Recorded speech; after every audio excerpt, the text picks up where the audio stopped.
If you're someone that spends hours on hours making handwritten notes by copying them down from a website, a lecture slide or whatever, please don't, you're probably wasting your time. Now, note taking in some cases, when done properly, can actually be quite useful. We'll get into that later on in the video, however for the most part it's just not worth it. Now, as a first year medical student in his first term, our workload is not that severe, and I'm not currently an academic tryhard, but at the same time I've told myself that I would never walk into an exam hall unprepared.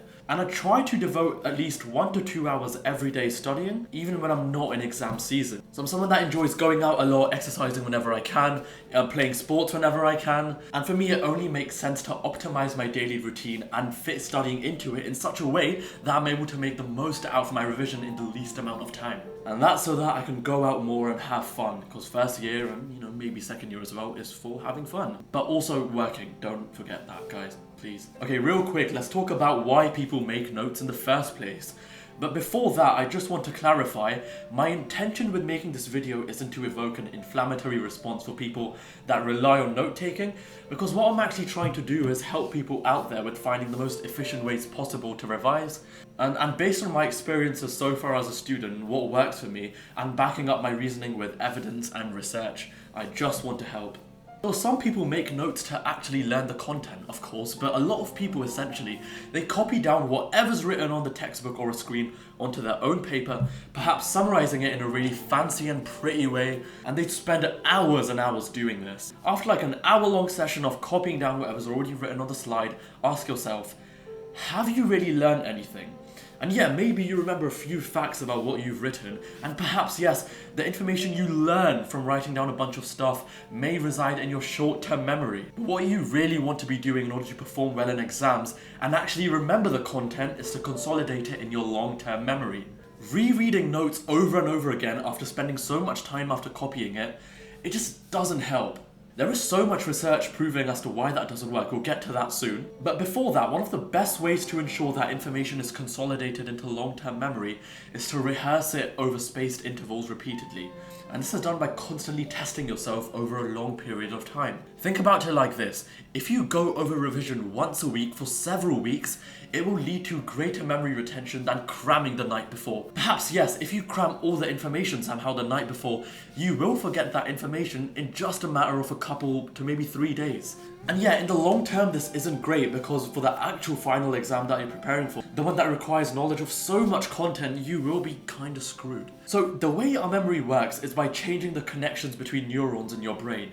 A region in the bottom part of your brain, which is known as the hippocampus, is responsible for retrieving information from the working memory and begins to change the brain's physical neural wiring. I don't fully understand neuroanatomy, in fact I hardly understand it, but I've done my research, so hopefully this is good enough. And essentially these connections that you develop to form memory, form between neurons and the synapses, they will stay as long as they remain in use.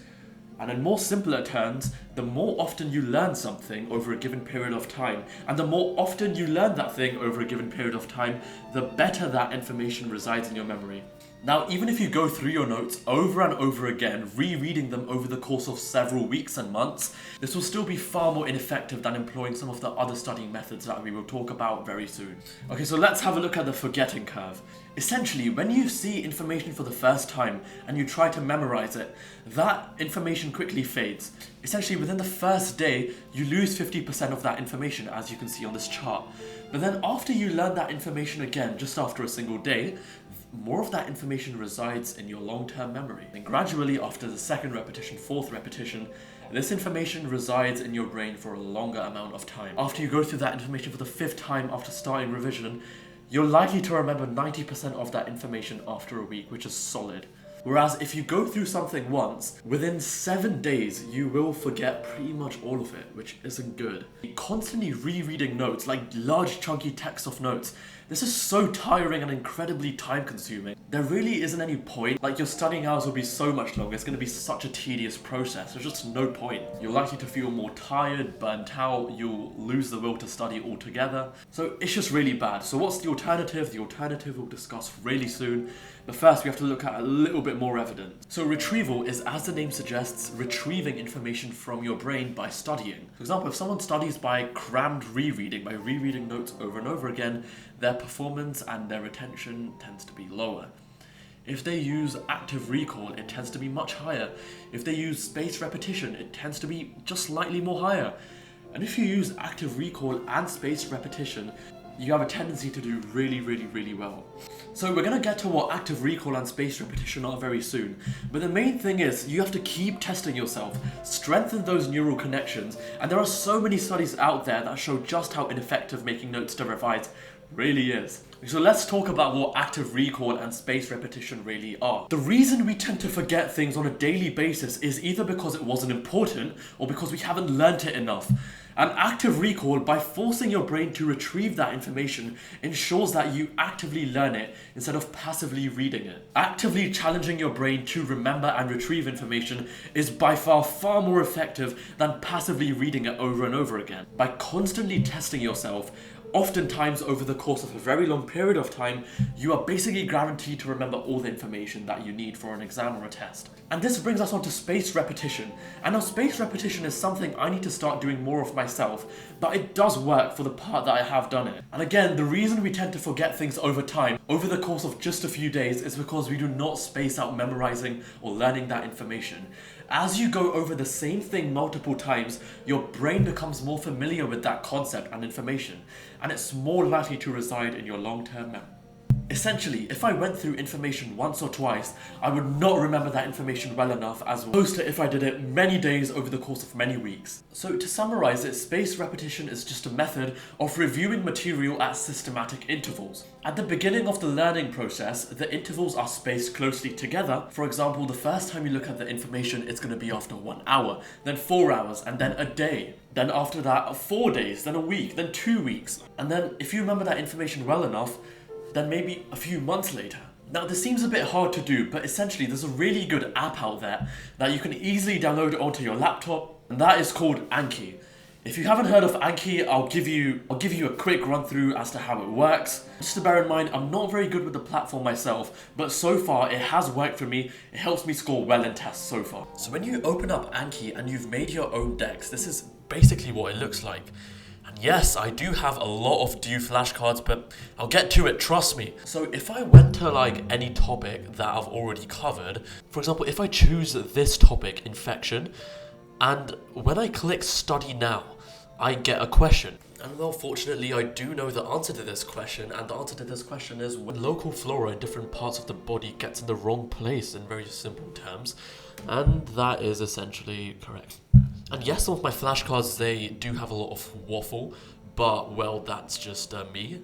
You can customize your flashcards in any way you want. They are very customizable, which is what makes Anki so great. But the important thing to see here is at the bottom, it says, if I didn't get this card right, if I forgot certain information about this card, I could choose to go on again, hard, or good. Now, I'm probably going to go for good or easy because I remember this quite well. So I'm going to go for good. So essentially what's happened here is they're now going to show me that flashcard after 1.2 months because I've done that flashcard so many times to the point where it's sat in my long-term memory.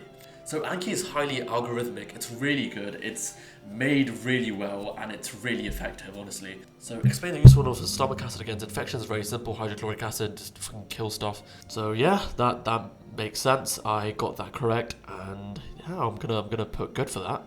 So essentially in Anki, if you get a flashcard or a question correct more often, then you'll be shown it less. And if you get a question wrong more often, then you're going to be shown it more. Until eventually that information resides in your long-term memory, you'll slowly start getting it right, and then you'll be seeing that flashcard less frequently. And when we think about it, Anki incorporates both active recall and spaced repetition, which are two techniques that we said that were highly effective for good revision. So if you want like a full tutorial as to how to use Anki, do let me know. I will make a video on that as well if anyone needs it. So coming back to the idea of notes, so people take notes to summarize key bits of relevant information from large chunks of text and they convert it into smaller ones. Now in theory this makes sense, right? But when you're in higher education, in college or in sixth form, there is just so much content to remember, and pretty much all of the content that you're taught is likely to be assessed in the exam.